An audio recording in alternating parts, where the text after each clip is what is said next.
the 6 papers. Okay, I think Renea, you're there. I hope we said your name properly. And thank you for your support. We've had technical problems, but I think we should be good to go right now. We've got 2 hours and 4 papers, which is actually something we can do at a humane pace. And so my thought is, let's go in the order in which people are scheduled. And that means we'll start with Mona, then move to Anne, I believe, and then we'll go to Panagiotis and Stefanos, and then I'll do cleanup. So welcome everybody. And Mona, I think you're first, and you come to us from London, if I'm not mistaken. Where I am, yes, this semester. So I'm happy to be here. Okay, Gary, can you hear me just fine? You're sounding fine to me. And we're also seeing your screen very well, as Mona too. Okay, fantastic. So we changed our presentation, but this is fine with me. So sorry, guys, you're off to me, but here we go. And I'm going to get started. Okay, so I want to situate us back to 2020, at the start of the pandemic, where the dash for cash in the US Treasury market prompted the Fed to relaunch its dollar swap lines, as it had done in 2008. And so it did on the Ides of March, prompting the phrase "revolution without revolutionaries" to catch on like wildfire. So apart from its permanent swap lines with the first tier C6 network, which you can see, hopefully it covers those G7 nations from the Bank of Canada to the Swiss National Bank as well. Those are permanent swap lines post 2013, guaranteed dollars supplied by the Fed to these key foreign central banks. But just as it had in the great financial crisis, more swap lines were extended on a temporary basis to 9 other central banks. Now, emerging markets were not privileged enough to get their own swap lines, but they were enabled via this new facility called the FEMA repo facility. They were enabled to put up their treasuries at the Fed and receive dollars in cash from the Fed. Now, the reason for doing this was twofold. One was to provide credit to the emerging markets. Frankly, this facility was very underutilized, even less utilized than the dollar swap lines. The dollar swap lines uptick was 450 billion, the FEMA repo facility just 12 million, primarily in operational onboarding. So the larger story behind the FEMA repo was, a new suite of actions, right, on all fronts to preempt further ructions in the US Treasury market, this very critical global liquidity market. I want to talk a little bit about the surge that ensued in the Fed balance sheet from 4 trillion at the start of the year to 7 trillion by the end of the spring. And right now, the Fed balance sheet, its assets, for instance, stand at more than 8.7 trillion. And the same goes for Fed liabilities. So since 2008, we've seen this curious new, stronger global dollar, where post 2008, the global economy has really danced to the tune of the global dollar or the dollar index. And so here I'm presenting a chart of the dollar and its impact on global credit and not growth, but just lending. And what we see here in the black series is periods of dollar depreciation, say the 2009 period, are correlated with an uptick in credit expansion in the global economy. Whereas a dollar appreciation, right, an incline in the value of the dollar. And we see that, say, in 2014 to 15, the uptick in the dollar is associated with a downturn in global lending conditions. So this correlation, this global dollar financial cycle, particularly on its uptick, where currency appreciation leads to a downward impact on lending, is specific to the dollar. Other currency appreciations don't have the same adverse impact on emerging markets. So as global finance's center of gravity has shifted since 2008 from banks towards non-banks, the dollar's ambit has expanded. Since the global financial crisis, non-European banks and non-bank financial institutions, and here I'm thinking about pension funds, investment funds, even clearing counterparties, have ramped up their dollar liabilities. A dollar debt is particularly large in emerging markets. About a fifth of global dollar funding involves emerging markets. So credit growth, we've seen, is increasingly driven by bond markets. And while equity investment in the developing world has doubled since the global financial crisis, bond investment has actually quadrupled. Now, in 2020, global sovereign debt issuance stood at 58 trillion, of which the large chunk, 44 trillion, was issued by advanced economies and the rest by emerging markets that are much more constrained in terms of their ability to issue sovereign debt in the first place. Now, 90% of the emerging economy sovereign bond market is in local currency bonds.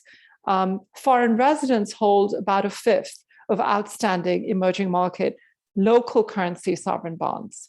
And that's a growing asset class for yield-hungry foreign investors, given negative yields in the global north.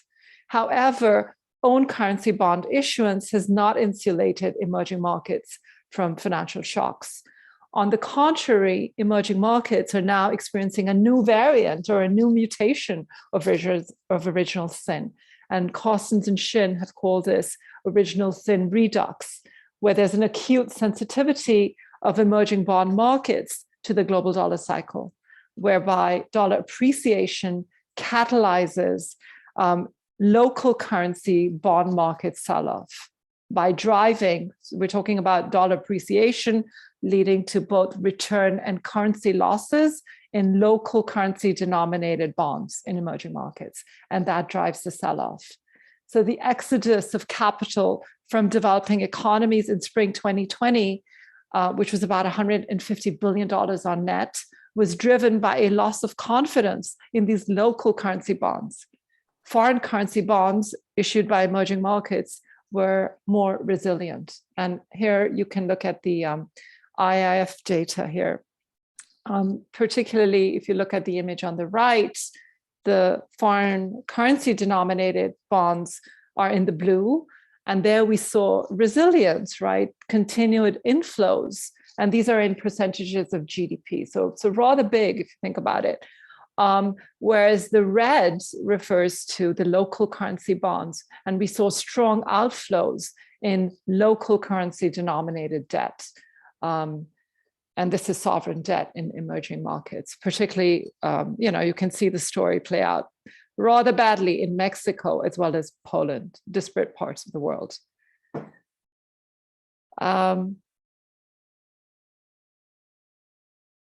So since the pandemic and the monetary easing that ensued, led by the top, right, of the currency and the monetary hierarchy, the Fed, and then also mimicked by emerging market central banks, has resulted in a record issuance of foreign law governed and foreign currency denominated sovereign debt in emerging markets.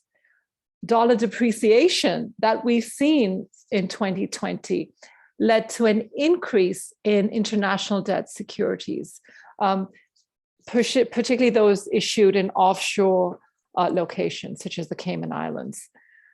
In March 2021, and that's where you get this figure here that I've pulled up from BIS data, outstanding international debt securities were 26.9 trillion as a whole. about half of these, and here I'm looking at the dollar, which is in the green, half of these were dollar-denominated international debt securities, and 40% were euro in the blue denominated. And the pound actually denominated about 10% of all international debt securities. Now, interest rate increases by emerging market central banks, right, that we've also witnessed since the threat of monetary tightening by the Fed has led to a hiking up, a preemptory hiking up of interest rates across the developing world. We saw this crazy, well, not so crazy if you know Argentina's history, but a crazy 40% interest rate, right? That's what the benchmark interest rate is in Argentina as of this weekend. And so this bodes, continued trouble and in fact, monetary shocks for emerging markets. So we're living in a world, right, post-2008 in particular, of acute dollar encroachment. Along with dollar dominance as the international reserve and vehicle currency, the global dollar cycle, as well as dollar-denominated debt, make for this complex configuration that is dollar hegemony today. Advanced economies continue to be the largest source of funding in emerging economies across asset classes, which makes the dollar a dominant vector for transmitting financial volatility to the global south. So global invoicing and global trade, right, is enmeshed with dollar borrowing by firms that participate in these global supply chains.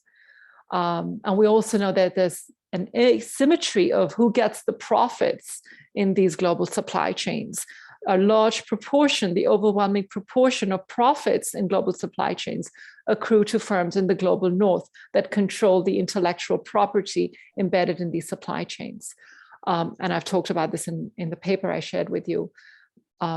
What happens though with dollar invoicing as well as dollar lending or dollar borrowing by firms for working capital, these are firms in supply chains, this blunts the efficacy of that classic strategy, right, that all of us taught developing economists held dear, which was currency devaluation.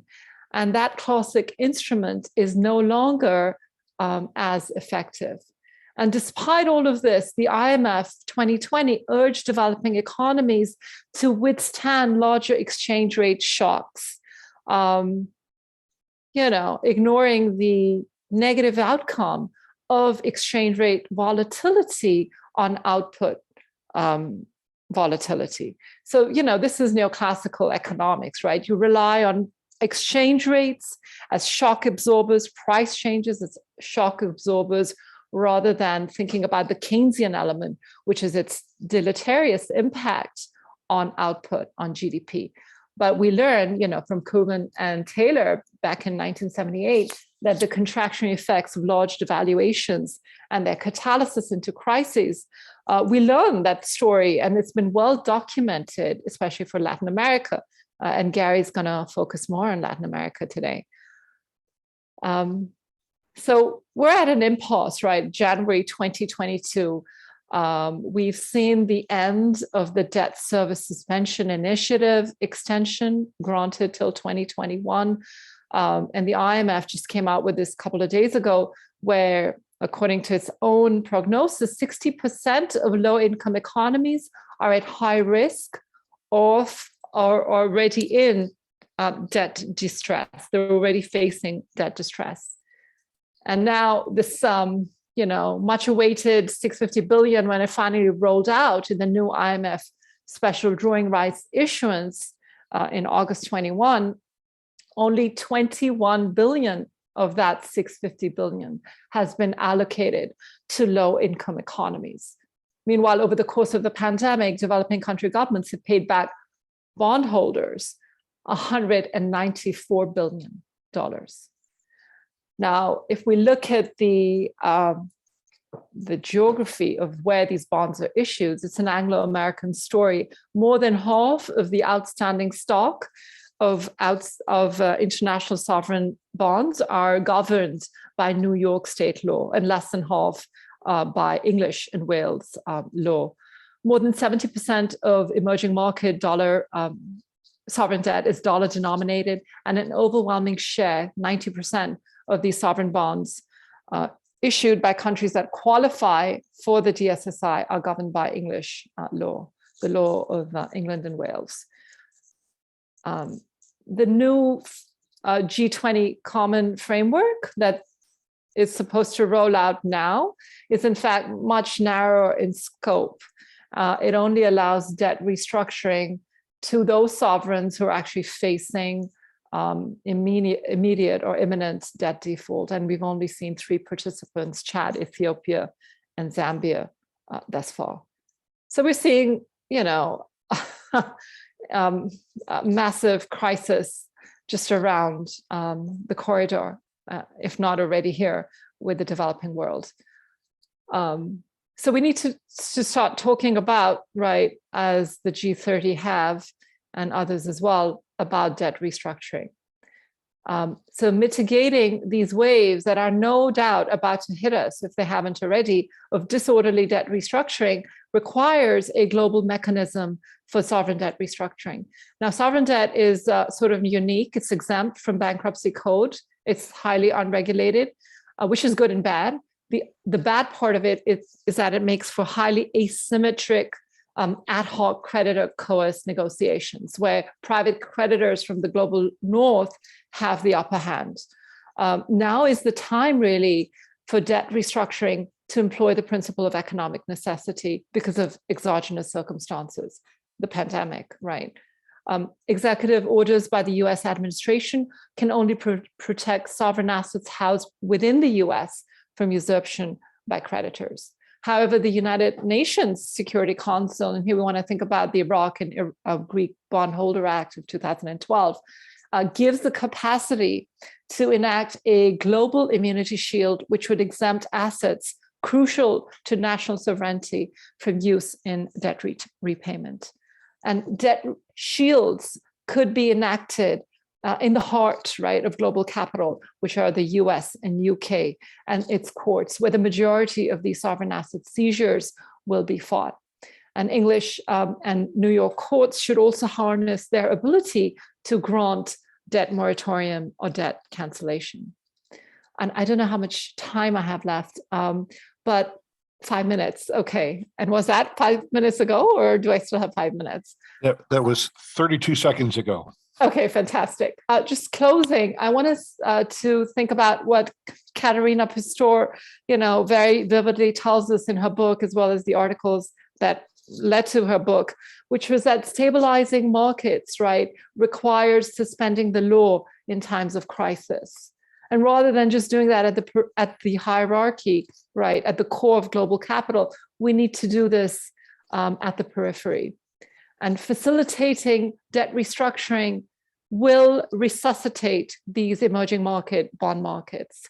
It's also a moral imperative, given the disproportionate impact of this crisis on poor economies that lack monetary and fiscal capacity, as we've learned from the global dollar cycle and its impacts on developing countries.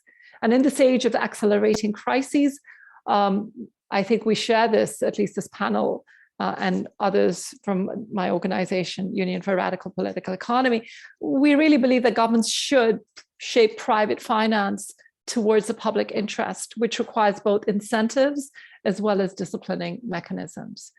And you know, we can think about how laws that make property rights inviolate, and you're going to speak more about property rights today, conflict with the maximum protection of human lives in this crisis and must be suspended.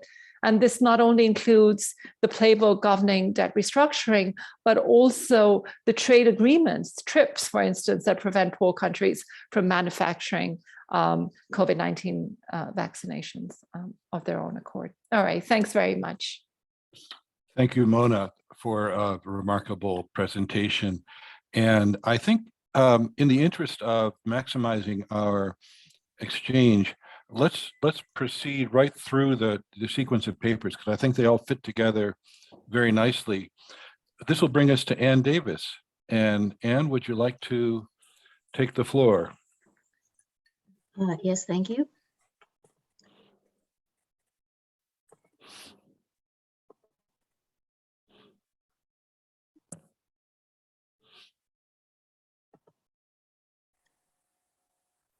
As Ann sets up, I'd just like to note that she was the inspiration along with Mona for this panel. So thank you both.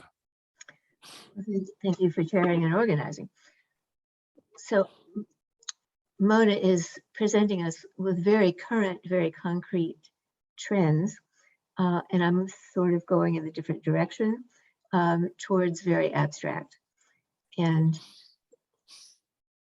one reason I want to present a kind of an alternative take on money is that I think too often people take it as an object that's valuable in itself and not understanding fully the social collective foundations. And to me, this is a form of reification, which assumes that the existing institutional arrangements are natural instead of social and institutional. So the flexibility Mona was asking for requires us to understand that these institutions can be changed.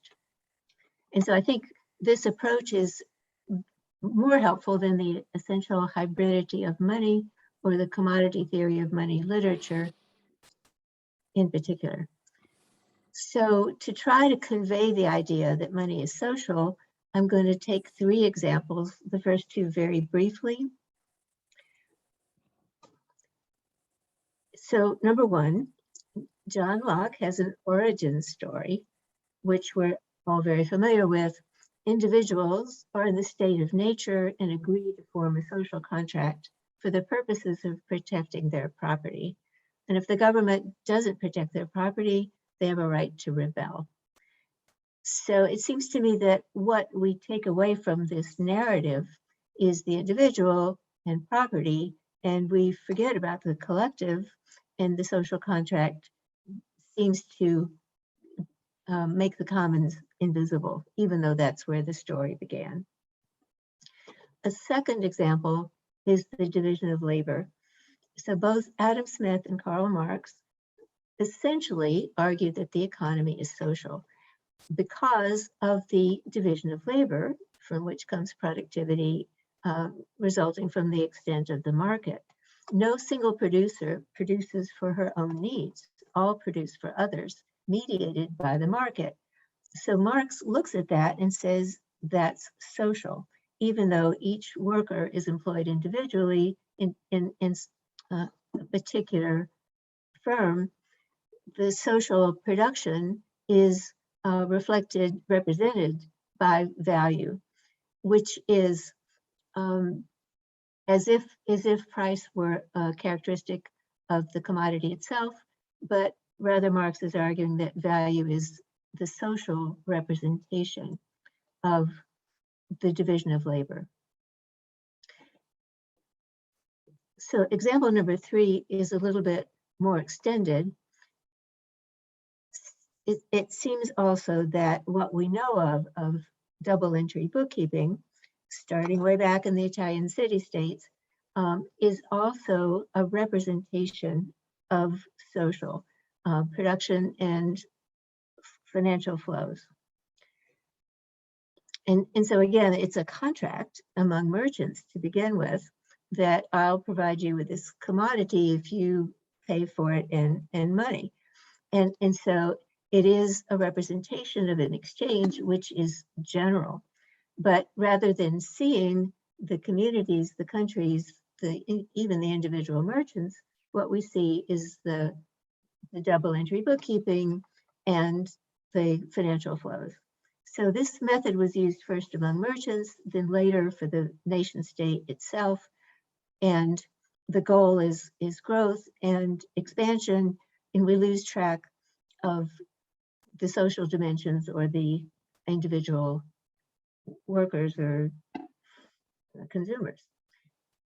So I want to make a further claim that paper currency required regular commodity circuits. In other words, in the issue of paper currency by the Bank of England, the financial revolution would not have been possible if there were not already merchant monopoly corporations who were, through plantations in slavery, producing commodities at a regular global scale. And so the Bank of England then was able to use some of these corporations to back the issue of its notes. And so I want to take that as an example that first the colonial trade, but then later, once we had formation of the wage labor force, that we also still had regular commodity circuits like cotton and corn, but then consumer goods like textiles and bread, and commodified food production, and later housing and appliances and so on. So that the way in which people live is supplied by regular circuits, which are the backing of what we call money. So let me show two double entry T accounts. First for the Bank of England, where it could hold as assets government bonds, gold reserves, and stock of the merchant monopoly corporations, but then issue notes. And at first, it was a private corporation, the Bank of England, and then acquired monopoly status in 1708, and then was essentially regulated by its gold supply in 1844. But it started out as simply another monopoly corporation chartered by the Crown. So, of course, history of corporations in the United States is much more complex. Alexander Hamilton tried to have a Bank of the United States, but we didn't really get one until 1913. But I want to suggest that there's a similar accounting technique. The assets are US Treasury bonds, and no longer counting as money, but still there, gold reserves, and hard currency reserves from other industrial countries. The liabilities are commercial bank reserves and US dollars. So essentially we have a circular system where today's money is backed by promises to pay in the future. And so here's kind of a circular flow of money and credit. So it starts at the top with public debt as a safe asset. Based on that, the Fed issues money, and then the banking system distributes to corporations, and then there's commodity production, realization of profits and wages, and then return payment of taxes. So to me, and I welcome further discussion, US Treasury bonds that back the money supply are a representation of the nation. If we were not producing, if there were not corporations, if there were not workers, there would be no backing of money. And this system is held in place by the need of the country to kind of pledge its future to production and repayment. So the US Treasury bonds that are so important in Moda's story are a promise to pay by US citizens. And it seems to me that that's not well understood, that the US Treasury bonds are representing the US country and its economic capacity. And what they've become is a financial asset. So it seems to me that for-profit business corporations are one of the vehicles for reconciling real versus financial, which Marx would explain is a potential source of crisis. You produce the commodity, but how much you can sell it for is never certain. And that's part of the reason for the double entry bookkeeping, is to keep track of what actually happens. But the corporation as an entity acquires funds in capital markets and then also repays them based on its revenue. And so the corporation itself is another entity which is managing a financial circuit, kind of delegated in that respect by the state. And then we have at the macro level, we have monetary policy tools which affect savers and investors, by interest rates and so on. So if you go along with this, that money is social and it's a representation of production of the country, can we have new money? Can it change? And it seems to me in this period, especially, we are observing changes as we speak, not just new financial assets, but something called cryptocurrency, which seems to have credence, not based on a collective backing it, contrary to what I was just arguing, but among a group of speculators, let's call them, who are willing to buy this electronic product in the expectation that it will be worth more later. So it's a speculative asset, supposedly secure by the crypto of the code that protects it, and the requirement of sophisticated computing capacity and lots of energy. So it is, in a way, like a commodity theory of money, that this thing is valuable because of how it's composed instead of the community. But I would argue that the community is still important, meaning that the individuals who are willing to invest on the expectation that others will also follow. So even countries like El Salvador have begun to use it as legal tender, and now China seems to be going into digital currency, but not on independent platforms like in the United States, but coordinated by the central bank. And so it seems like in the China version, the state will be acquiring information that is otherwise available to social media companies and could use its electronic currency as a tool for understanding, payments and consumer patterns and debt and so on. And so it seems like in China, by its kind of curtailing of the independence of the information technology firms there, the central bank is using this new form to enhance its own power. And so what would the double entry bookkeeping look like for a digital currency in China? So again, China holds US Treasury bonds as assets, but it also has state-owned enterprises, town and village associations. And increasingly, China is extending credit to other parts of the globe, like other parts of Asia and Africa, through its Allied Infrastructure Investment Bank and Bank and Road Initiative loans. And so again, its liabilities would be deposits, notes, and the electronic central bank currency. Okay, so that's number one, a new money that seems to be around and not yet regulated very consistently, but certainly people are investing in it and using it, including well-known investment banks. But what about number two? Could we have a ecological currency? Well, I think yes.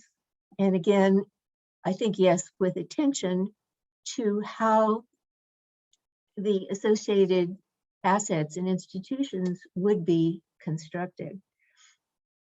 So it seems like we have integrated assessment models, which are looking at the atmosphere, the land, and the ocean, and how this complex integrated system operates, which then could provide information to residents of the globe in terms of what their priorities should be. Should you simply plant more trees and come up with renewable energy, full stop, in order to stabilize the environment and give credit for those people who are willing to do that? And so is it possible? And I think others are coming up with new ideas like this as well. So the asset could be population and labor force, the health and education of the workers, the people, the citizens, the entire population, as well as science and technology.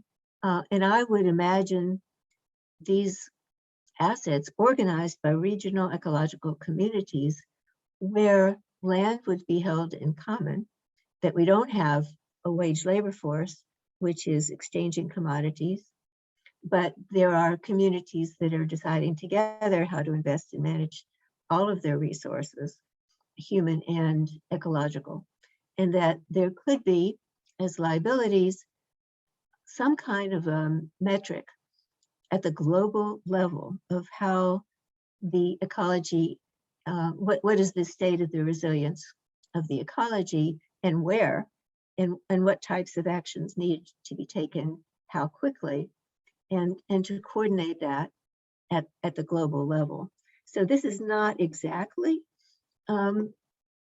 freedom of independent private property. This is collective responsibility for global ecology, but it seems to me it's conceptually feasible. And with a period where new money is being considered, it seems that this may well have some credence. So thank you very much. I look forward to comments. Thank you, Anne. Excellent talk and much food for thought. Let me just say to those who are listening and reflecting as our speakers go forward, that as far as I know, we'll be using the Q&A function or maybe chat to register questions. So it seems that we can have hand raising to identify things, but basically, as questions come to your mind, do pop them into the chat or the Q&A. I'll see which is working so that we can have that reserve of questions to get us started in the conversation part. And so now let's go to Panagiotis and to Stefanos. Yes, thank you very much. Just give me a few seconds to share my screen. Just please tell me that you can see my screen, right? Yeah. Okay, and perfect. Now it's make it maybe, yeah, there you go. Perfect. Great. So good evening from Europe.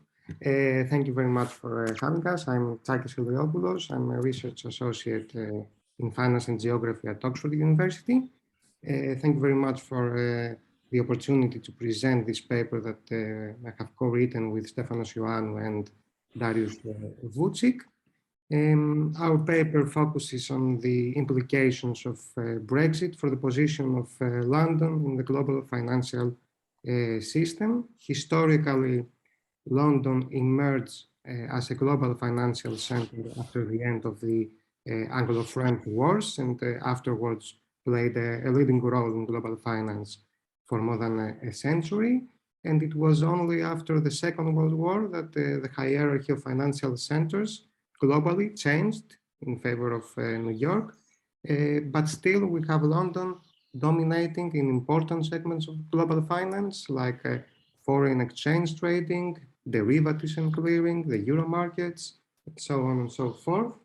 The decision of the UK to leave the European Union is considered a global event that is unprecedented in financial history and geography, in the sense that we have the first time that a powerful financial center voluntarily decides to split from its respective economic area. According to the dominant views, the dominant narratives of Brexit, the financial sector of the UK after Brexit will be considerably hit and downsized, with many segments of the financial industry moving their activity, their personnel, their assets to other financial centers in Europe or even beyond. However, the data so far and our interview data for this paper, we see that the overall impacts of Brexit on the business activity of London, on the economic status of London, on the levels of employment in the financial sector are still moderate.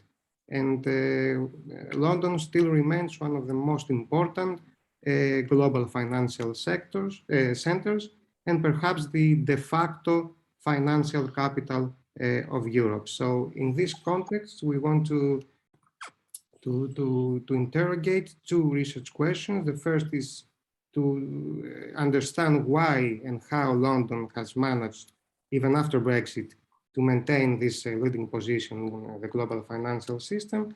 And second, to see and map the likely prospects for London in the post-Brexit era.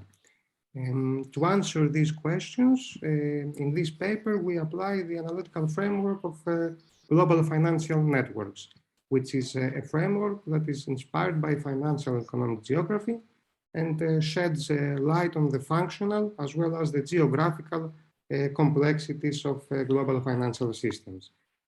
We define as a global financial network the network of actors and geographies that bring together actors from what we call the financial and advanced business services complex, brings together governments and public institutions in both local, national, regional, and international scales, brings together financial centers and offshore jurisdictions.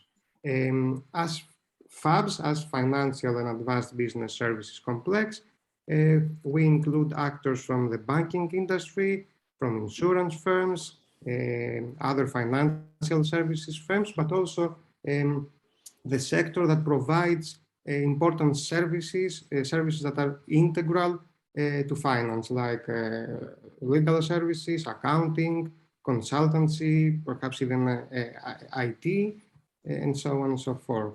With international financial centers, we consider the geographical locations that bring together, on the one hand, financial markets with their physical infrastructure, and on the other, the FABs actors, the actors of the financial actors that define these global financial networks. Another component of this approach, of the global financial networks approach, is offshore jurisdictions. Offshore jurisdictions offer to FABs actors the flexibility to do business with respect to their legal, their fiscal, their regulatory environment. And within this dimension of the GFN, we consider services like registering financial entities or bookkeeping financial contracts and transactions, offering services like tax avoidance, financial secrecy, and so on and so forth.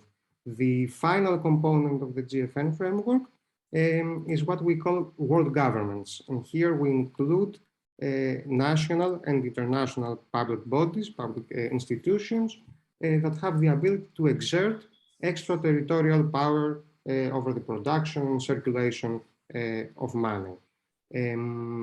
So for this paper, we use a qualitative methods based on interviews with high-level professionals from the FABs complex and officials from European regulatory agencies.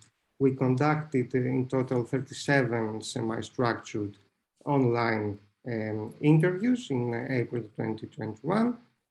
We selected a variety of actors from different parts of the financial sector, not only from banking industry, but also from fintechs, from national and European regulators. And we supplemented our analysis with and our qualitative data with document analysis of industry, regulatory, and media reports. The main finding of our study shows that the financial activity as a process of money creation and valorization tends to stick with the actors and the territories within and among which it takes place. We call this property the stickiness of power, which is the ability of financial actors to control those networks that produce information, standards, trust, credibility. So in other words, we argue in this paper that power within the global financial network is characterized by this inertia, by this stickiness of power with respect to both actors and territories. Let's see now in more detail how this stickiness of power is reflected upon each of the four main pillars of the global financial network. So the vast majority of our interview participants underlined that the effects of Brexit on their business activities were milder than expected before Brexit. One explanation for that is that many firms in the FABS sector, instead of relocating massive volumes of activity and personnel to one of the main financial centers in Europe, they exploited the networks of branches and subsidiaries that they had long established within the EU. So in that way, they managed to keep their EU passporting rights and have access to EU single market. Another explanation for that is the importance of London for the financial activities of financial sector. Our interview participants confirmed our view that London acts as a platform financial center through which the financial industry, financial actors manage to gain access to highly liquid financial markets, and at the same time have access to global investment opportunities. This fact has important implications for building their incentives, their reactions with respect to Brexit. In terms of the dimension of financial centers, our interview partners confirmed that London, even after Brexit, remains the most important financial center in the world, and perhaps the de facto financial capital of Europe. London combines many competitive characteristics that no other financial center in Europe can compete with, from the liquidity and depth of its financial markets, the connectivity of those markets to the rest of the world, the tradition of market-friendly corporate governance, the expertise of London institutions, regulatory institutions, to design and implement innovative financial regulation, to even the unique geographical position of London that manages to unite two broad time zones connecting markets from America to Asia. Another element that, in our view, adds to the supremacy of London and perhaps reflects that supremacy is the multicentric and multifunctional landscape of the financial markets in the EU. This fragmentation of the EU financial industry does not allow a single continental financial center to rise as a competitor against London or even assume the role of the financial capital of Europe. On the contrary, our interviewees highlighted that European financial centers tend to specialize in specific financial activities and markets.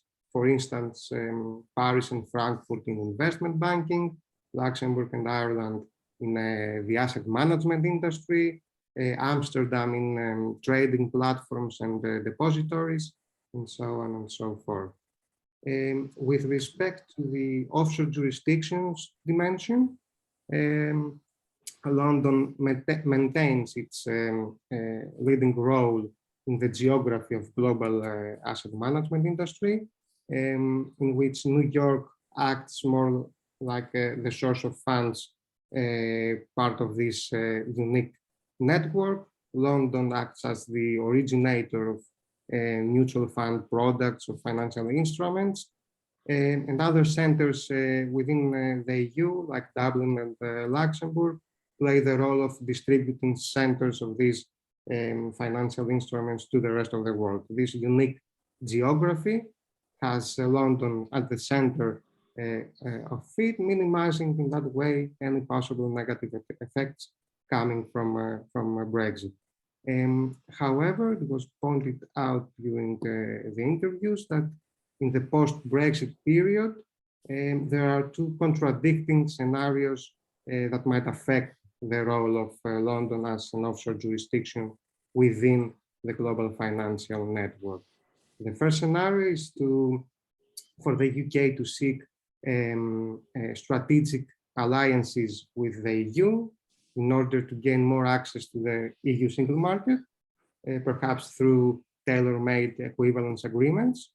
Whereas the second scenario sees the UK government to seek a wide-scale regulatory divergence from the EU, seeking to exploit its unique position in the global financial system and exploiting the long-established relationships with other offshore jurisdictions that were former territories of the British Empire. The end result is, of course, impossible to predict at the moment, but there are reasons to believe that a general, a related, perhaps, regulatory divergence from the EU is already underway. For instance, the UK government has already agreed on a strategic financial services partnership with Singapore in June 2021 on the grounds of sharing information, having a preferential access to markets, and also closer cooperation between the two countries in international fora.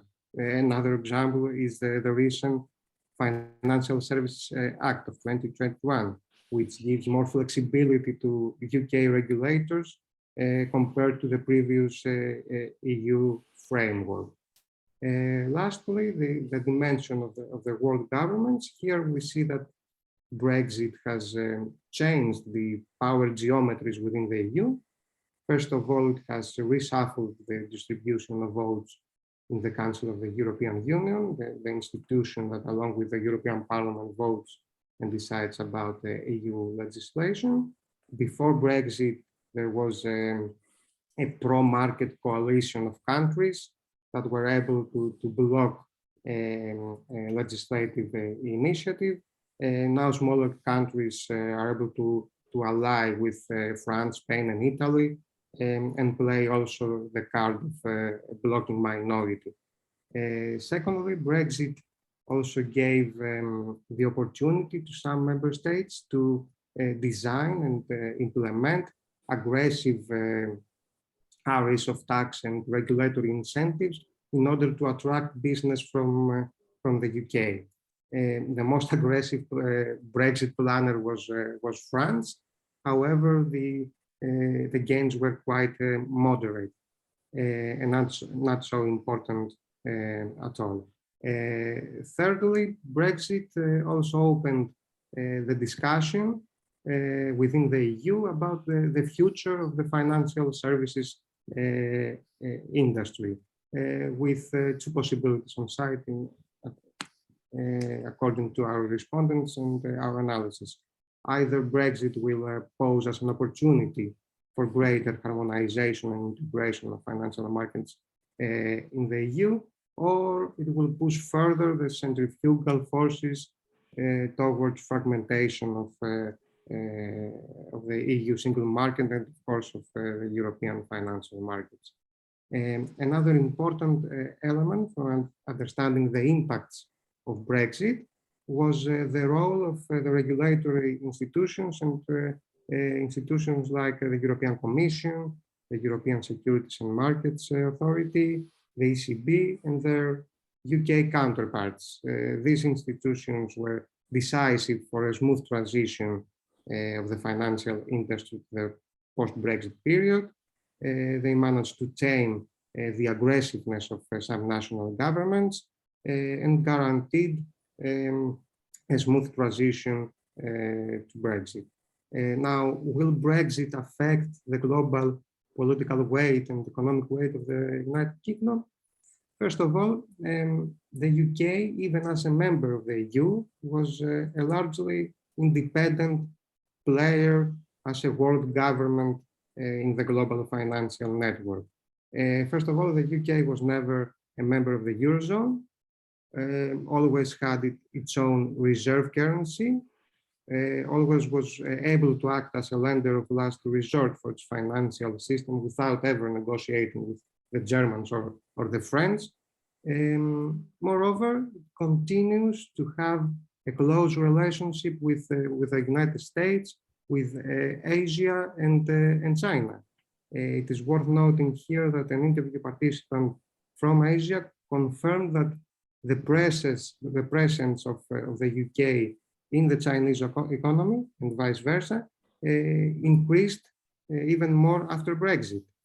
Moreover, there are policy reports that highlight the fact that the erosion of Hong Kong's position as an international financial center due to the growing integration with mainland China may benefit London as a competing venue.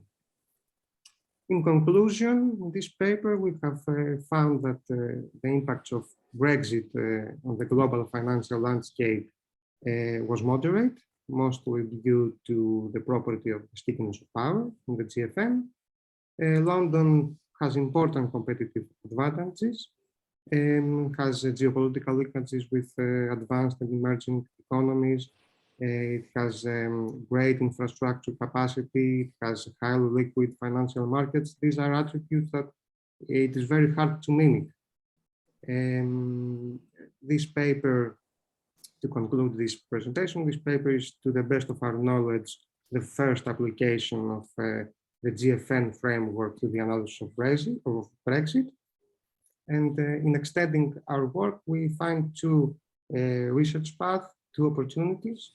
The first is to concentrate on specific segments of the financial industry and financial centers in Europe and analyze the impacts of Brexit. And second, in the long run, and once more data are available, to capture the quantitative impacts of Brexit on the financial markets in terms of business activity, volumes of transactions, assets moved, employment.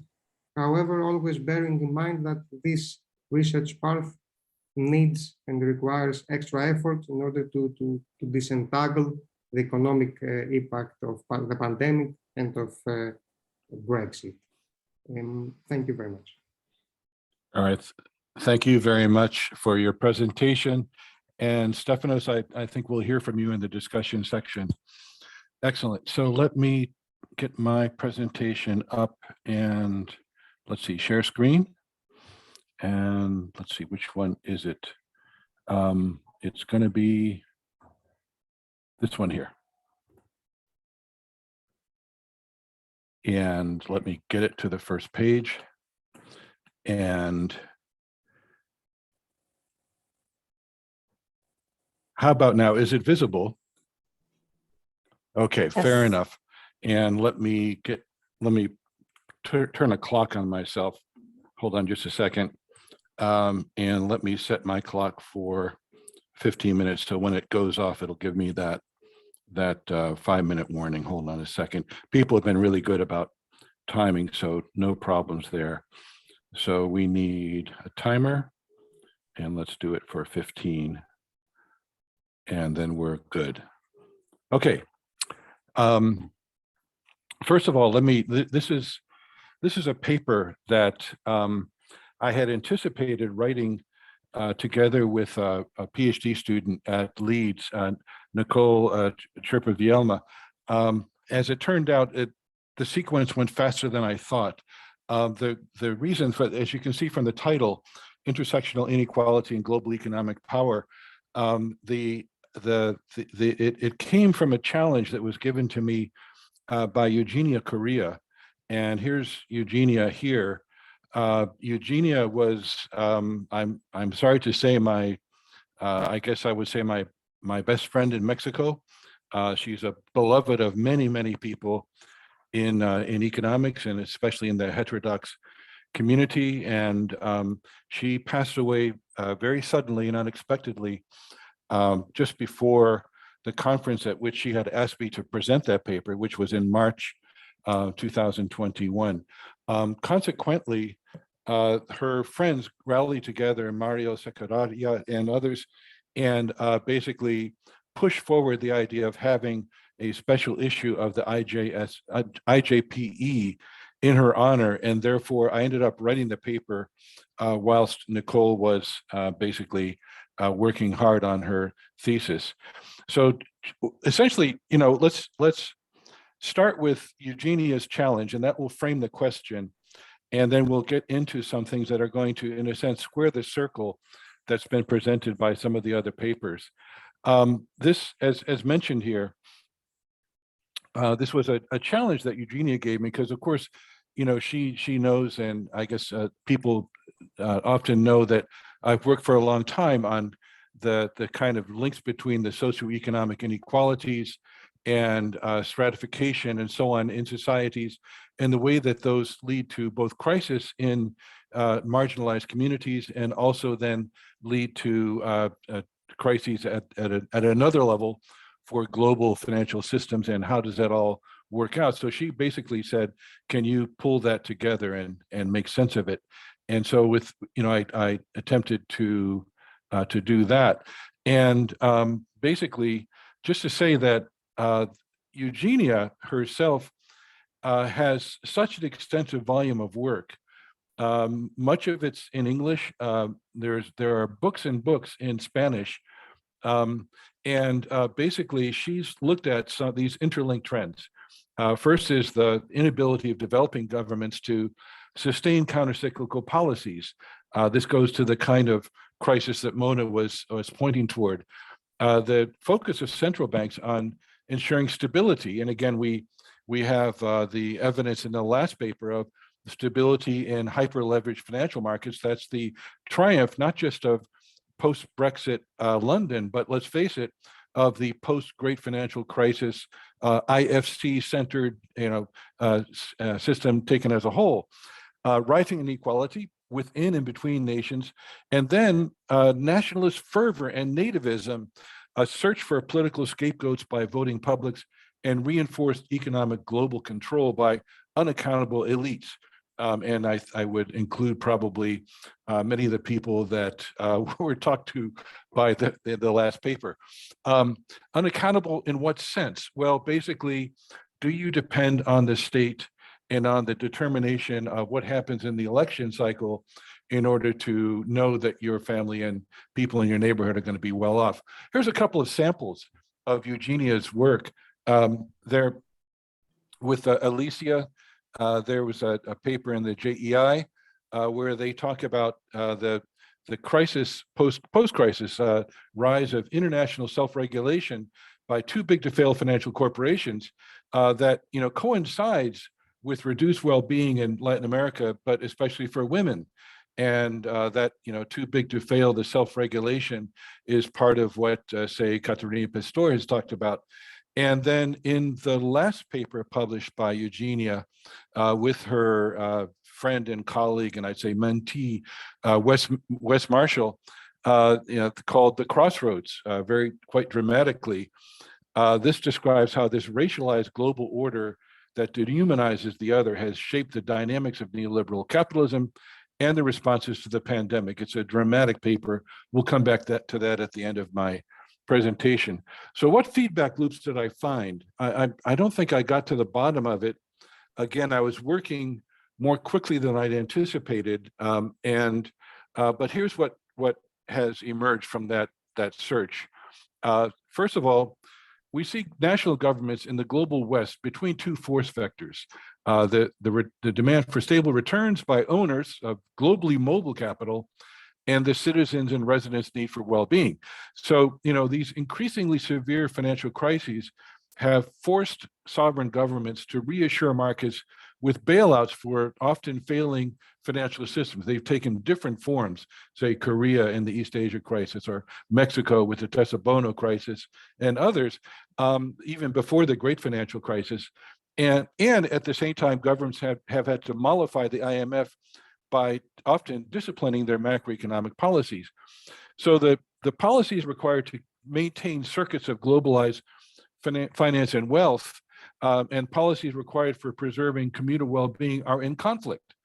And as state capacity is ground down, especially in developing nations, more of their residents seek income or new lives elsewhere. This is, of course, a consequence of that hierarchy of monetary and financial relationships, and the fact that some nations are able to exert that spending power and others are not. This process further imbalances the conditions for stable income earning, public good provision in the destination nations where people are going to work and to live, worsening conflicts there over resources that play out across historical intersectional divides of race, ethnicity, and national origin. And then, cue the assault on the US Capitol. So blaming the other becomes more central in national political discourse. Elected governments that can no longer satisfy their population's demand for material well-being, and let's think of, say, Wolfgang Streeck's buying time analogy. Instead, they pursue policies that validate intersectional rage and revenge. Those who are in subordinate rungs due to various forms of stratification are squeezed the hardest, even while they're blamed the most. Welfare cuts and unemployment.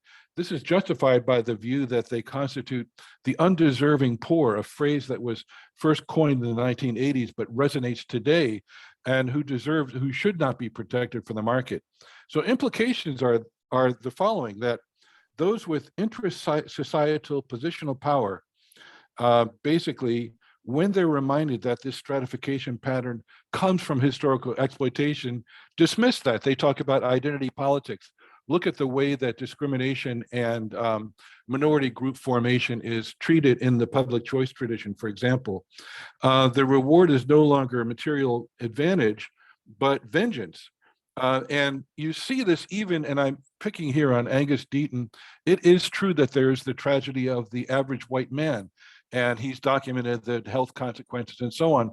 But at the same time, that frame, that putting that picture into the frame, then basically allows us to not think about what else is going on and whether or not that angry white man attacked the US Capitol with a flagpole in his hands.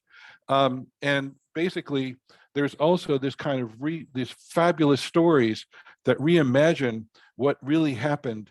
And of course, the most, in my mind, the most egregious case is the stories told by Calomiris and Haber in their Fragile by Design, in which they basically blame the financial crisis, the subprime crisis, on banks being forced by government to make loans to excessively risky people who happen to live in particular areas and whose inaccessibility to access to finance before that is written out of the story. So, state interference with the market is blamed for these crises. This is why things are deteriorating. So let the markets work, purify your society, get rid of people who don't fit. Stratification then efficiently identifies those groups whose consent you don't need for political control, while identifying those who can provide insecure, low-paid labor for the economic growth machine and who belong to the margins. Many of these exist in the floating workforce of migrant laborers.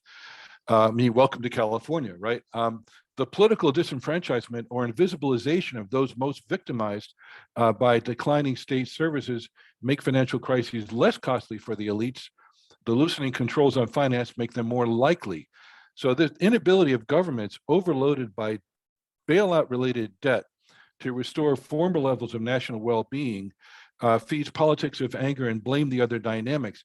Violence against minorities and migrants substitutes for class solidarity. And I always think of the graphic that was made by Jagjit Chadha, the director of the National Institute of Economic and Social Research in London, basically showing that the national debt of the UK doubled in one day in late 2008. Thereafter, we throw out the Brown government, we get austerity under the Cameron government and so on, and not surprising. Now, the thing is that, just briefly, that, what's the problem? Well, basically, there's been a shifting dynamic of explanation, and we'll just go quickly through this page. We first had moral hazard explanations, and then in the 90s, we had explanations talked about sunspots, small changes in beliefs, sudden stops, and so on.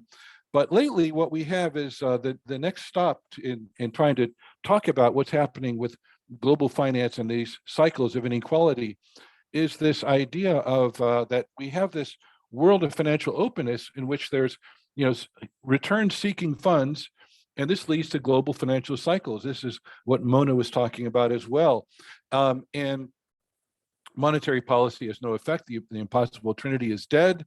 The only dilemma that remains is how much you're going to open up your country to capital flows. And of course, if you had a crisis, that's not your option. And so we see this dialogue, this discussion about global shortages of safe assets. And basically, it's remarkable. This literature on safe assets has, in the hands of Caballero, basically, and Krishnamurthy, turned the thing on its head. Basically, that what's said here is that essentially that it's the demand of foreign savers who want safe assets that explains why the U.S. has a current account deficit, and basically why there's therefore excess risk-taking in U.S. financial markets. This excessively expansionary monetary policy, and Borio too participates in this, the excess financial elasticity exacerbates the inability to control the financial excesses. Now, Borio is coming at this from a more Keynesian view, but at least to the same thing. We turn things upside down. These are ahistorical accounts that are convenient facades for elites that can protect their privilege by their insider influence, and they can escape to tax havens and so on. And basically, this reads out of the question the legacies of imperial powers and of exploitation and plunder. And it just reminds us of something that Malcolm X said a long time ago. If you're not careful, the newspapers, or in this case, those controlling this narrative, will have you hating the people who are being oppressed and loving the ones who are doing the oppressing. And I'll skip this, which just shows it's no coincidence that the frequency of crises basically is highest in Latin America. Latin America is especially vulnerable. And the reason is because of its peculiar position in the global architecture of power and finance. So basically, once we allow for asymmetric power dynamics in cross-border relations, as well as inside nation states, we see some things more clearly than if we only work with one of these two lenses. First of all, the US dollar and US investments have been a safe haven. Now, we saw that Takis was mentioning that London retains its privileged position. True, but the idea of the US as the source of reserves, of lending and so on, and funds, that's right. That's linked to that current account deficit.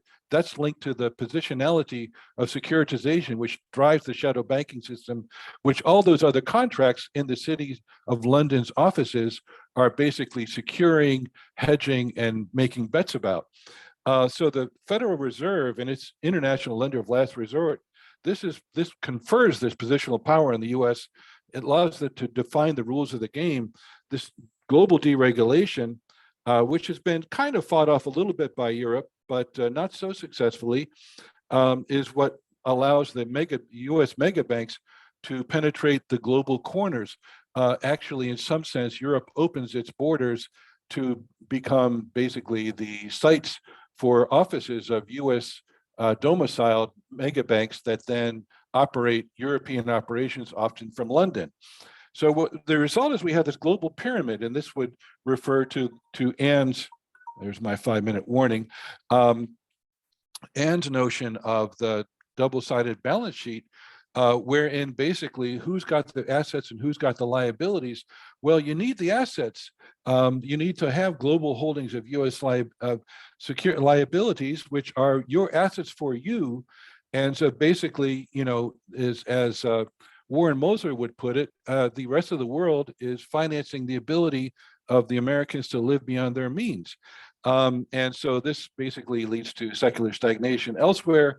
And basically, and in part, as we've seen Europe move toward austerity in the wake of the global crisis, what we've then seen as well has been another understood, not appreciated global trend, which is this one, that basically if we add up across nations and just look at sections of the world, what we see is that the advanced economies went from being global, taken as a whole, went from being global, basically in deficit on current account and trade and so on, to being in surplus in the years subsequent to the global crisis.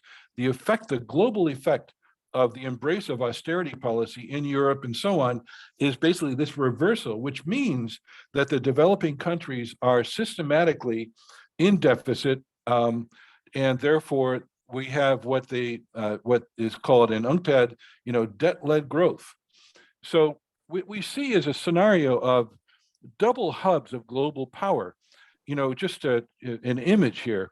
On the one hand, you have the financial core, the global system, and I would say the U.S. in terms of the U.S. dollar in its particular role, augmented with London riding shotgun. Certainly that's right. With mega banks that are able to underwrite the global risk, earn fees, do their bets, basically because they're too big to manage and they're too big to fail. At the other extreme, we have the manufacturing core, especially China and East Asia. And basically, we see this interdependence of these cores, and there's this extensive peripheral margin outside of that. And Latin America kind of is caught right in the middle of this, because basically nations at or near the core of both of those poles, the making pole and the financial pole, are immune from speculative attack. But nations in the middle category are exposed. And what we see then is, globalized nations, globalized financial firms are fully capable of using speculative attacks to take gains that exploit weakness. This is something that Mona was on top of. And so what we see here is basically, if you're in that position, you need to have some defensive power, the power to be left alone. You can either impose inward capital controls, that might be impossible given your IMF status. You can have requirements on the productive use of foreign capital, again, something perhaps unlikely, or your third and probably relevant option to build up your stocks of foreign currency reserves. You've got to overborrow to protect yourselves.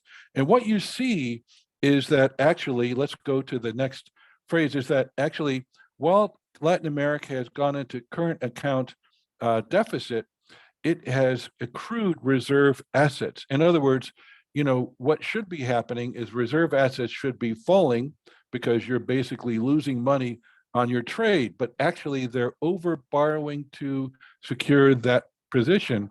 Let's skip the net investment. And just to finish up by saying the consequence is we have this political instability and polarization on the flip side in the US. The provisioning crises in developing countries have led to flows of refugees and economic migrants. Governments can't reassure their embittered citizens, talking now about the global north, to extend human services to keep guest workers out. And at the same time, they need the labor-intensive, low-wage labor, a dilemma that UK is starting to taste in its own mouth.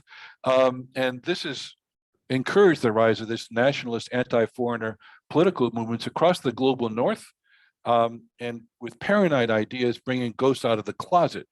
Let's leave that alone right there. Those in subaltern positions are forced to relive their histories of racial and ethnic violence, exploitation, and oppression. This political dynamic blocks any emerged global response to climate change or to enhance human provisioning. The situation is beyond repair. And let's just conclude with a couple of thoughts. The post-crisis literature on global financial cycles argues that deregulated flows of global finance constitute an unstoppable force, limiting the autonomy of national macro policy, the end of the trilemma. The structural features of the global macro system are not considered in these explanations. The reason that you don't have a Keynesian analytical foundation and you're not paying attention to power. Latin America's subordination, however, is a consequence precisely of its positionality, the asymmetric structures of global financial power, and of trade and commodity linkages in which it's unprotected and unable to implement properly Keynesian policies. Talk to Brazilians about whether or not the Lula administration was ever properly Keynesian. The support pillars, basically, that which create and sustain this hyper-leveraged, global financially fragile world, basically are the global mega banking system and the key currency central banks. They remain in place even as the political foundations of the global order give way. If you read Tooze's book, you will see that basically it was a close thing to save the world from the last crisis. His most recent book worries more. And turning and finishing with Eugenia Correa, as her last article highlights, the coronavirus crisis brings us closer to a day of reckoning. Adding the pandemic strains on public fiscs to pre-existing stresses on national governments brings the global tipping points into view. This circles us back to Mona's finishing point. Political paralysis and crisis in global North nations bring us back to today's headlines, harden their policies toward immigrants and refugees precisely at a moment when global South nations' provisioning capacity is threatened as never before. And so finishing with Marshall and Correa, intersectional divides provide pre-made categories for the dehumanization that provides a last savage resort for a humankind unable to free itself of neoliberal disorder. As these authors have starkly put it, we are indeed at the crossroads, and that's the end of my presentation. Let me stop sharing, and let's turn to discussion time. All right, we have an initial question that was posed by Anne in the Q&A, and let's take it from there. Those of you who are listening and joining in, feel free to add in or perhaps to raise your hands. I'll make the screen so I can see the participants. And if you do the hand raising, I can either call on you or ask you to put something into the chat. But let's start with Anne. And Howard Stein has got a comment here as well. So let's go with an open question from Anne to Mona, I believe. Go ahead, Anne. Mona, I was just curious, thank you for your excellent presentation, what you call the dollar cycle. Why is it that the dollar is still used as the vehicle currency? Is it due to the swap agreements by the Fed, or is it exchange rate expectations or interest rates, or is the Fed just maintaining the liquidity, and that in itself drives the cycle? So I think, you know, and Tuz's work talks about this as well. I think from crisis to crisis in the late 20th century, crises have only propelled the dollar even further. I think what the Fed did, and my paper talks about this, is that it really learned its lesson from the Great Depression, that it can't repeat that sort of holding back power. And so through those swap lines, right, enacted in 2008, but also to tell the world that it's going to be the global, you know, lender of last resort, and then later, post-2008, the dealer of last resort, right? Even more innovative Fed facilities in 2020 that we haven't seen before. The Feds took on this role, right? An institutional role of serving as the world's banker, but not really as a world's banker, but, you know, kind of consolidating US power for itself above all. And it can invisibilize the consequences is one of the points that we were trying to make as well. We've got a comment here by Howard Stein, and Howard's been listening, and it basically says, thanks for reflecting on the asymmetric nature of the global system based in part on the hegemonic position of the US dollar. How do we move out of this? Keynes recognized at Bretton Woods that the abuses that would be created by the dollarization of the global economy suggested the creation of bancors as a global currency independent of US control. And you've proposed a couple of alternatives in your own account. And in a certain way, if we look at Takis and Stefanos' paper, The Right Way, this notion that Europe and London are kind of getting on, and there's a suggestion that London is kind of getting on with China, does suggest the possibility of a recentering as well.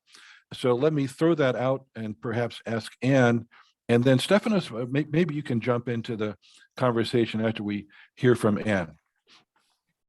So I'm personally not optimistic about alternatives because I see the existing money debt system as helping finance a fiscal military state. We essentially still have competing nation states. US is still relying on its military to discipline China and Russia, although maybe less successfully. And so I'm not optimistic about how the transition happens, frankly. And I would love to hear from you all about that as well. Stefanos, may we pull you into the conversation?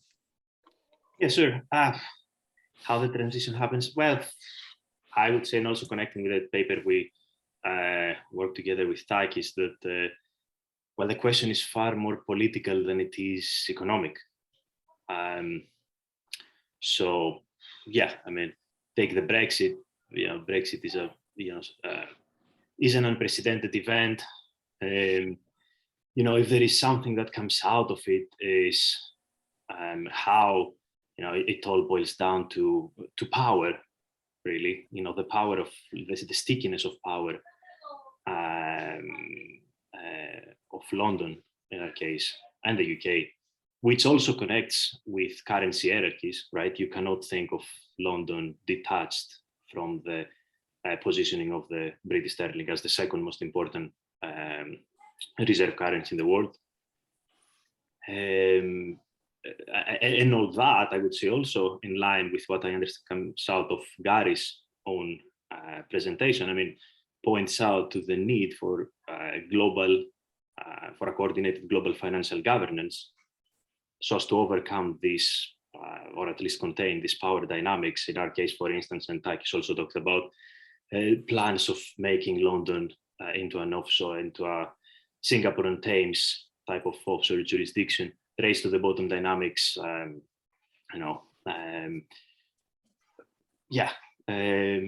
so that would be something to add from my side. Since I have the floor, I also have a question for Mon. I don't know if that's the time to throw it in the mix or wait for later. What do you think, Gary? I'll tell you what, hold your question for a moment, and then we'll put you on deck. Now that you're in the US, we'll make you play baseball. Just my comment would be just a couple of things, just to add to this mix. You know, one would be that we have the dollar and its centrality linked to this as the root, and this is identified in your paper as there's nicely said that the US is the source of the liquidity that then spreads throughout. And let's not forget that the European interbank market largely collapsed in 2007 with the failure of Northern Rock and all of that. And since then, they've been dependent on the wholesale New York market for the root. Now that leads then to the sort of hyper extension and the rehypothecation and the use of all kinds of strange things for money. We've all appreciated the work of Daniela Gabor on the repo market and for FX and all of that. And actually, so we have this kind of whirring circus, this magical circle of things that are basically promised and repromised, where it's not just that the asset side of the big banks and the shadow banks are leveraged, but their liability sides are equally leveraged as well, or even more so. And now, actually, one thing that's nice here is that we can, being on UK time, we can listen to the LSE Financial Market Center's discussions, and actually, they bring in people like Shin and other, sort of serious academics or policy rooted academics, and actually the discussions there have a lot to do with sort of like, how can we keep this whole thing going? How do we prevent it from falling? They're not really talking about what it's doing. It's just that it reminds me of the kind of that movie, They Shoot Horses, Don't They? Where basically you have to keep dancing. You've got no choice if you want to get to the end of the game. You've just got to keep doing what you're doing. And in some sense, these fixes, and as was said very well in the paper that Takis and Stefanos and Derek presented, we have a situation where, things are locked in. It's inertia, but it's also, that you've got market channels and participations in liquidity and other arrangements, hedging and et cetera, that have to be sustained because there's no alternative. Look at the near meltdown of the repo market in November 2020, where basically the Fed had to step in when some of those players stopped dancing for a minute, and suddenly the interest rates spiked suddenly, and everybody's like, oh, we can't have that again. So there's the people in that system really, how do you get out of it? Well, they keep dancing. And that is indeed, as the paper presented by our Oxford colleagues, has pointed out. Other comments, or else we'll go to Stefanos. Stefanos, your question for Mona. Okay, thanks, Rob. Mona, I want to go to the end of your presentation. So you talked about UN Security Council and the idea of a debt shield, and you also mentioned the Greek Bondholder Act 2012. I mean, me and Takis coming from Greece, and having a very recent and bold experience of the crisis, and seeing large-size public assets being privatized by corporations from those countries whose governments were dictating those privatizations. Anyhow, that's a side note. But I mean, two questions / points of critique. One, to the best of my knowledge, the UN plays an advisory role. Therefore, in as much as we have the UN as an institution that cannot enforce a shield, the shield is weak, right? So if you are Greece and you have the IMF and the Troika on top of your head telling you to privatize your assets, I'm not sure what the UN can do apart from publishing a report that advises the IMF not to be bad, not to be mean to poor Greek citizens. So that's one question. How can we go beyond? I mean, how can we? Are there ways of having a shield that that can be that doesn't break down easily? And which then again to me goes back to the question of global financial governance. On which conditions could we have one that works for the quote unquote common good? The second point, you mentioned that this debt shield should protect those assets that are crucial to national sovereignty. And here what I thought was, again, that's deeply political, namely the question, which are those assets that you define? How do you define the assets that are crucial to national sovereignty? Because again, you can have all sorts of people, jumping in and say, electricity, maybe, okay, maybe that's for the, it's very central to sovereignty, but maybe telecommunications not. And again, if you have politics and money driving, the agenda, it's far from obvious what you actually end up protecting, i.e. defining as, assets to be protected. So That's great. And let me just recognize that Robin Hanel and Nina Ikek are two valued colleagues of ERPI for many years, have raised questions. So we'll just to say that because everyone had such great discipline in their presentations, we have plenty of time to discuss. Mona, take it away. So I appreciate, Stefanos, what we were saying, and I would just counter argue that there's no getting away from the political. Right now, the world we're in, right, Fed driving kind of the global financial engine, it's deeply political, right? The choices it made, whom it bailed out and whom it didn't, right? Money markets and bailing those out came before bailing out the US public, right? Or US municipalities. And my paper kind of talks about that. There's no getting away from the political, right? I do appreciate your nuanced take on the UN Security Council. You're absolutely right. As an advisory role, it can't have that function of global governance. But what I outlined towards the end of my presentation were a couple of ideas. I truly believe that, what we need, and I think so many of your presentations, right, Anne's presentation and Gary's presentation really points to this disaster, right, that we're in, where the neoliberal order has only re-entrenched itself post-2020. And this order, right, it's a white supremacist order of global finance. And until we change that, right, and that means changes on every different level, economic, right, political, how do we make this order more democratic? And I I mean, otherwise we're looking at disaster.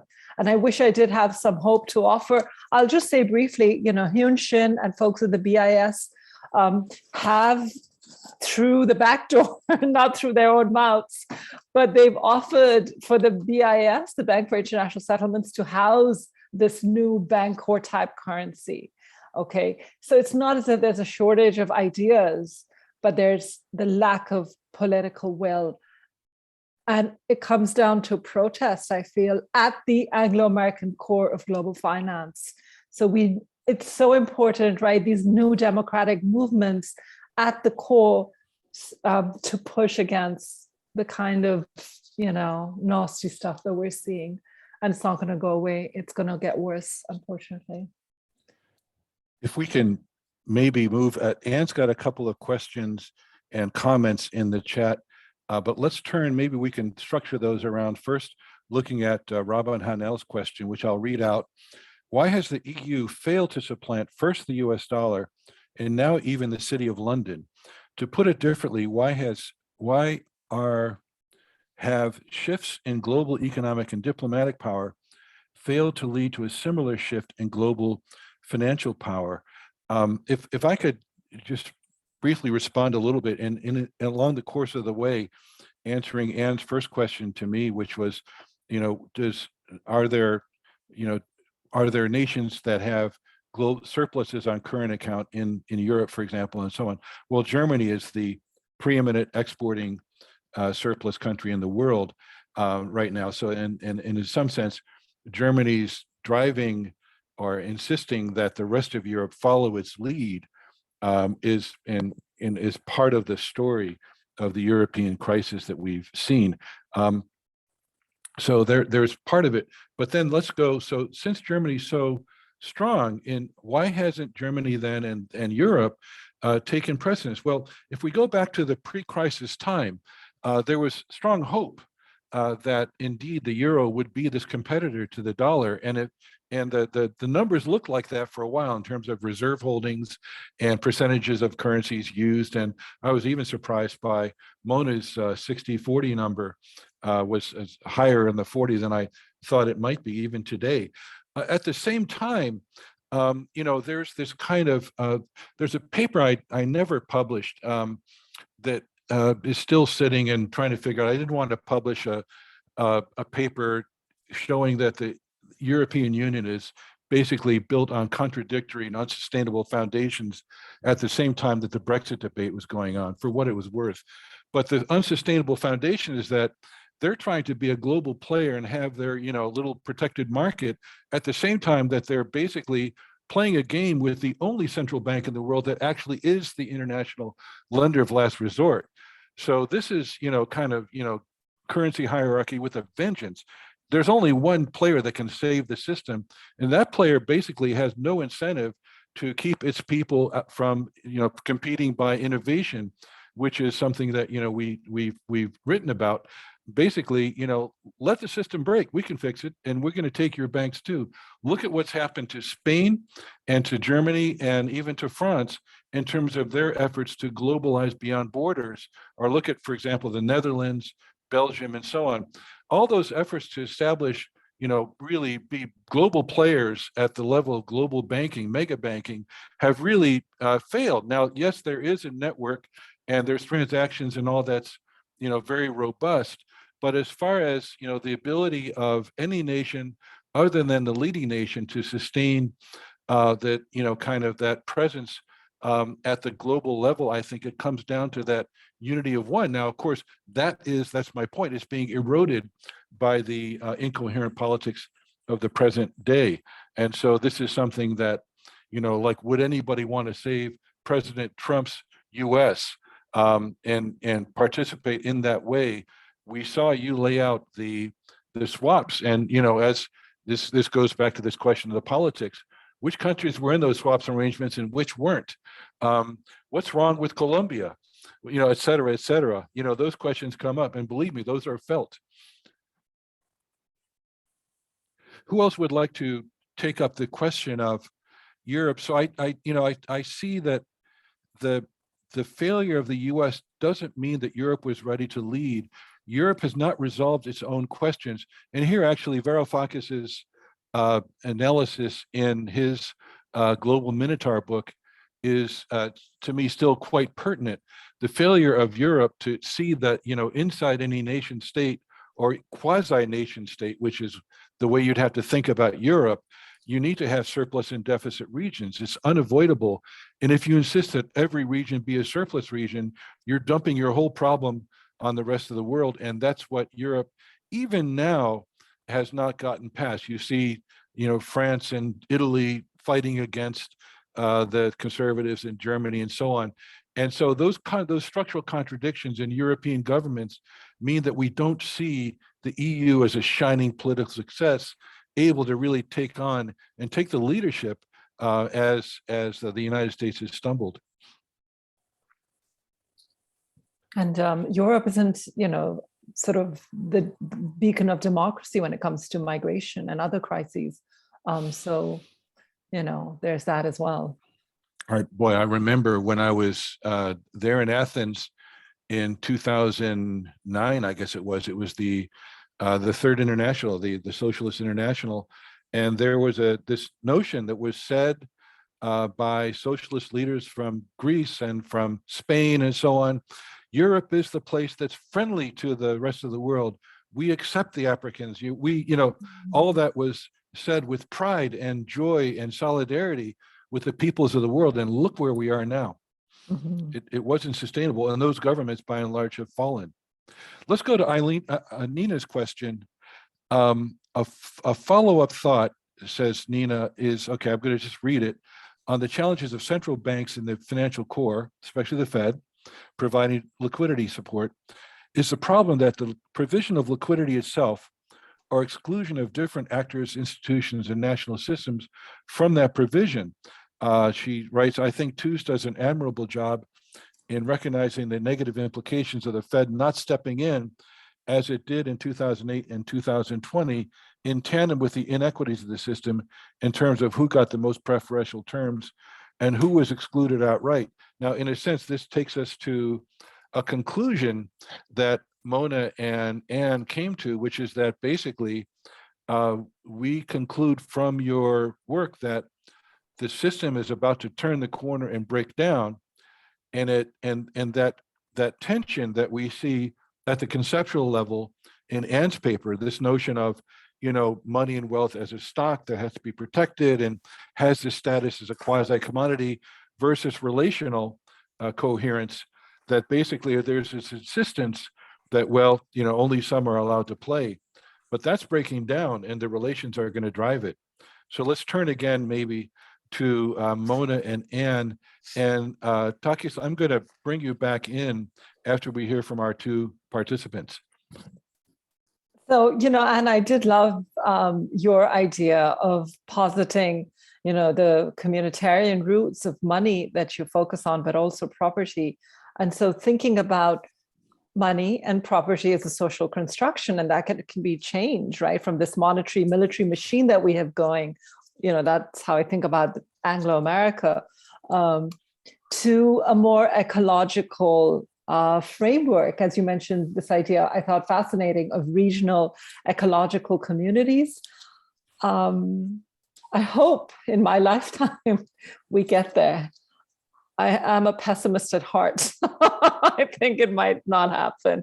But Nina, I mean, also to answer your question, I've written about this in the paper that I shared, which I can send you as well. There were inequities, right? And so money markets were provided unlimited liquidity. Municipalities were not. And then the Roosevelt folks have actually looked more into municipalities. Now, my friend Nathan Tankus of the MMT circle has argued for a Fed reserve account for everyone, for the US public. I would actually argue, how about a Federal Reserve account for everyone in the global economy? Except that won't be acceptable. So those are the limits of MMT, right? It works as a form of, monetary elasticity for the United States, for the US public. But we see, even despite Congress embracing some of those elements of MMT, you know, what have they done for the American public in this year of disaster, right? And continuing forward. And all those, what am I thinking of here? What was the thing that was just rolled back that came to an end? I forget. It's in the US. Child tax credits. The tax credits, the Yeah, child tax credit. I mean, credits, that is appalling, right? The child tax credit makes such a difference in terms of American poverty, and we just, you know, let that go. It And just so took this one is coal industry financed senator on a boat in the Potomac. Exactly.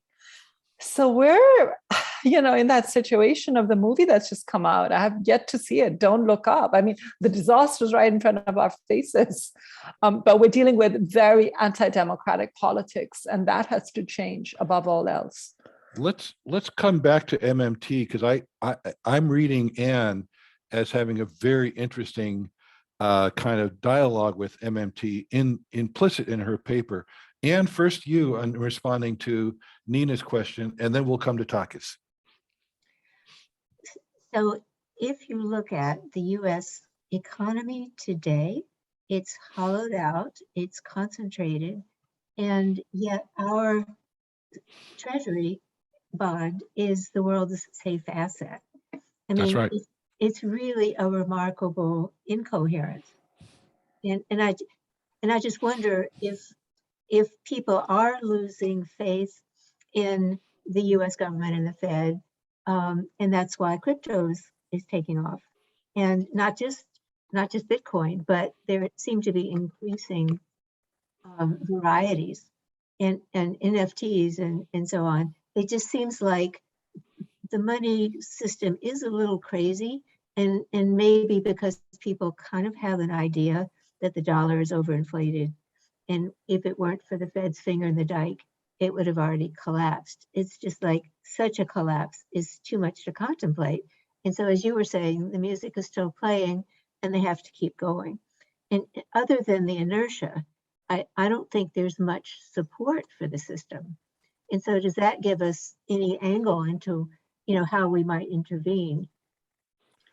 Let me just say that there's something from the 1950s that Robin, you and I might be old enough to remember the Lockean effect of the 1950s. And there's kind of a Lockean effect with the dollar right now. So that's part of it. But then also, let's keep in mind that with those cryptos, that that's a kind of riding the bubble gotcha game that's going on right now there as they invert the triangle. Takis, let's bring you back into the conversation. How do you reflect on some of the things that have been thrown out there? Yeah, I wanted to underline 2 or 3 points, and one of that is quite related with what you presented and you mentioned about the positionality of power. So I wanted to respond to Robin about the EU. We have a common mistake that even we in the European Union make when we read the European Union, is that we assume that it is a united project, that EU as a global player has common interests, has a common philosophy, similar economic and financial regimes. Nothing is falser than that. The EU as a global player, as a political project, is much more complex in terms of the power asymmetries of the power distribution. Just take, for example, Germany. Germany is the economic power of Europe. One of the most important sectors is the automobile industry. Yeah.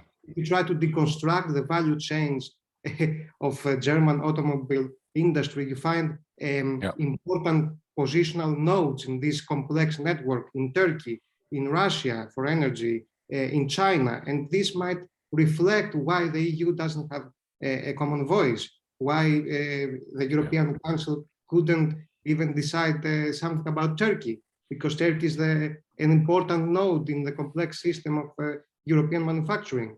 And the same might be applicable to financial markets in this complex geometry and architecture of global finance. So that was something I wanted to underline. Yeah, I appreciate. Takis, I thought you might say something about the network. You know, the network around the dollars is very strong, and Gary's work on the mega banks. I mean, is the existing institutional connection so strong that nobody can break in? Yeah, and actually breaking in, Germany's position is quite interesting in all of this, as you say, Takis, that if you think of it, their approach to FDI is more like Japan's, to try to keep, kind of following the model of some of the theorists from Japan of you keep the thinking head of the innovation in your home country, and then you offshore the production part. So we see Poland, Turkey, and so on. At the same time, so you don't see the kind of exchange of, well, okay, we're done with this intellectual capital, we're going to sell it to China, which has been the approach that you see in the kind of U.S. style. So consequently, Germany's been trying to step ahead, and it's sustained that with that dispersed production model, it sustained its surpluses. But as you point out, at the core of the German economy and its export sector is the basically gasoline, or rather petrol using automobile. Fully 5% of German employment directly engaged, and more like 22% indirectly engaged and linked to that sector. And of course, that then goes to Russian gas, and it goes to Chinese transition, and the complex, sort of positionality of, yes, we know that inside China, many rules are being followed to try to do something about the excessive air pollution and all of that, driving rules and days and so on. But man, just like Europe is, just like Britain is trying to square the circle with the Republic of Ireland, Northern Ireland border problem, they're trying to square the circle with their environmental hazard. Just go think about going for a jog in Beijing, and you kind of get to the point pretty quickly.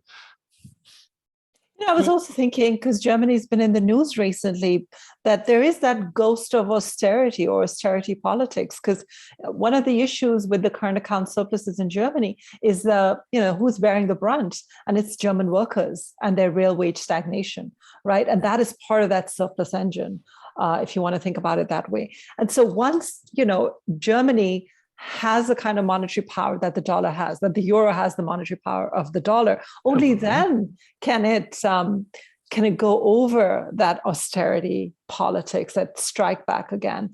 And so you're seeing, once again, I mean, in the US, we can afford, right? I'm speaking in London now, but back home in the US, we can afford to not engage with austerity politics. And yet, our demented politics make sure that we do. So, and what does that mean? It means that we're looking at climate disaster, right? Thanks to Manchin and Sinema, two people that lead us into this abyss. But it seems like Germany is also recanting on its climate promises because they don't want inflation from rising gas prices. And so what's more important? It's clear that economic short-term horizon is more important. They remember that they've avoided having a housing bubble thus far, but that too is all changing in Germany. If you don't mind, Anna, I want to provoke you on your depiction. I've got a very enthusiastic cat here, who's my neighbor's cat. So he's playing the role of Leela. In a sense, what you did was to talk about a broad vision of the idea of why money is created. Your little circle diagram was most interesting because you had, we have the thing that Randy and the folk always talk about. Taxes is there. And then, we need money to validate the transfer to government and do all the, at the core of the MMT idea of let's make sure that our domestic economy is stimulated. Now, in a sense, as I was listening to and thinking about what you were saying, as you said it, I thought, well, in a certain way, we could think of MMT as solving or kind of focused on this, if you will, marginal problem of, hey, we need to, are we at a point where we need to be brave enough to go out there and, do something to put folks to work, to build infrastructure, to do other stuff, to train people? Then damn it, let's do it. Okay, that's a national question. And we know there's a whole critique about that in terms of, which nations can do it and all that. Okay, what you then do is you then say, well, let's look at this in the global frame and look at the cross-cutting incentives and motivations of the players who are either parking that money or using it relationally, in the world system. So I think in MMT, and not surprising, I think we were both in a couple of sessions yesterday of the AFI, where we had folks that were kind of making that transition to, hey, could we have communal economies? Could we be relational? Could we kind of even go kind of post-capitalist, which goes along with that MMT's thing of, money's relational, let's use it for well-being, and all that. But in a sense, your frame kind of makes us look at those complex motivations between, if you will, stock and flow, relational and hanging on to prior accruals of wealth that are there once we take that global frame. That's a critique, or not a critique, but it's a kind of an embedding of MMT in that broader frame that I think might be a very important new dialogue for people who are really trying to push forward that notion. Yes, I agree with MMT that money is state driven. Without taxes and debt, there wouldn't be a financial circuit. But then most capitalist economies don't care where the surplus comes from. In fact, they are pleased if it ends up exploiting labor and destroying the environment. So I don't see in MMT necessarily, as you say, thank you for that term, a relational. And MMT, of course, builds on the US hegemonic role of the dollar, which gives us that privilege that they're then building on. Yeah, sure. And so that, I think, is short-sighted and maybe doesn't help with the global crisis we're talking about. And so there's a network now greening the central banks, and so some of the foresighted thinking is saying, okay, finance has to look at climate change, but I don't think it's capable of following through these other imperatives, which are short-term now. Well, in some sense, if we think of the relational dimension of MMT as like use money, make money as you will for what you need. Some of what we heard yesterday was about people using alternative currencies in other forms. And when you call for the ecological, people were talking about making, now that's why I was thinking that in terms of circularity. And we had Natalia suggesting that for a region of France, I forget the exact region, but basically that basically tech workers and agricultural workers could make circles of exchange. Now that's an escape from the capitalist circuit. So we have our own monies. And that now there's then a question of how far can you escape? If you think of, say, Mason's book on post-capitalism, where he basically said, hey, it's all digital, we can just opt out of the market. The market will wither and die. We got to think about that. Yeah, Yes. go ahead, Anne. So I think it was Occitane, the region in France. And I do think that looking at the strengths and assets within the region and strengthening those direct relationships is very appealing and kind of what I had in mind. But then it won't work unless it's global as well. So we want to protect each region. We want to understand, the water resources and forests and habitat and so on. But we need the global because that's what climate change is. And so I think we need to connect the two. Yeah. Mona. Anna, I wanted to address, you posited both those cryptocurrencies, which I think of as libertarian money and subject to the bubbles. So I'm not a believer in crypto. And then you suggested that China has its own version of crypto. Maybe I'm misunderstanding you, but I do think that central bank digital currencies do offer some kind of green alternative. And hopefully the way I see, the future, the monetary future, is that it will not be the dollar that's the electric dollar being used as it is now in Ecuador, right? Or El Salvador, if they choose to leave crypto in El Salvador, but that global bancor, or an electric bancor. And so where we could have debt for nature swaps, for instance, right? So different ideas about how do we get ecological communities going through Western finance, and support. And again, of course, that comes with a whole set of issues and problems, right? Is aid ever free, or does it come with, colonizing ambitions? So Mark Carney has been a leader on greening central banks. But the question is, how serious are they in terms of prioritizing ecological as opposed to just maintaining the financial power of the center? Now, we're about at the end of time. I wanted to actually make one more comment on the paper presented by Stefanos and Takis. That is, I'm in the framework. I'm a little worried about that last hub, global government. It's way too. You can't say that. Soft law, hard law, and I would say please take a hard look at something I've written about myself. But go to the work of Lee Buchheit. I can send you the paper that was published actually by the JEI a couple of years ago. That about the way in which basically the global financial elite basically writes its own laws. It's soft law, and basically the hard law doesn't extend. So that contradiction is there.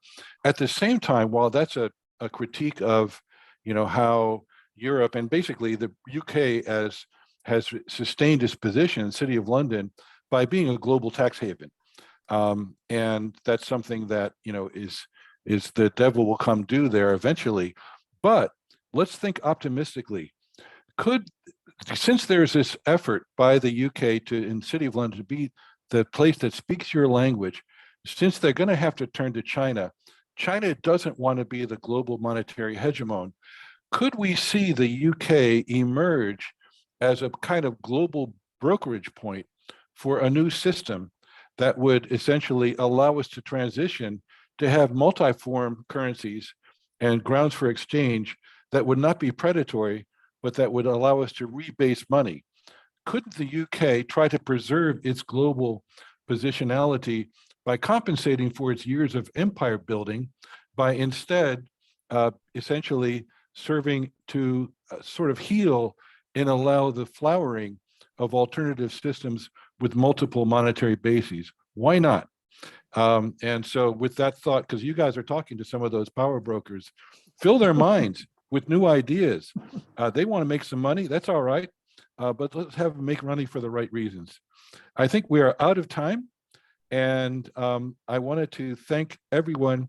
This has been a great conversation. And Mona, you need to finish that book. We need to see that book and take those ideas further.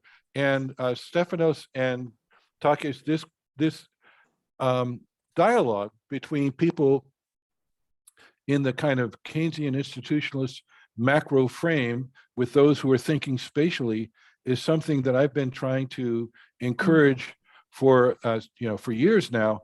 And I think that we have to continue these dialogues between the spatial, the national, the macro, the micro, the power, the exchange. We got to see it all. And somehow, if we're lucky, we can come up with enough new ideas that we can move to a better world. Thank you, everybody, and have a great rest of the day. And we'll see you all soon. Bye-bye. Thank you, very much. Gary. Thank you.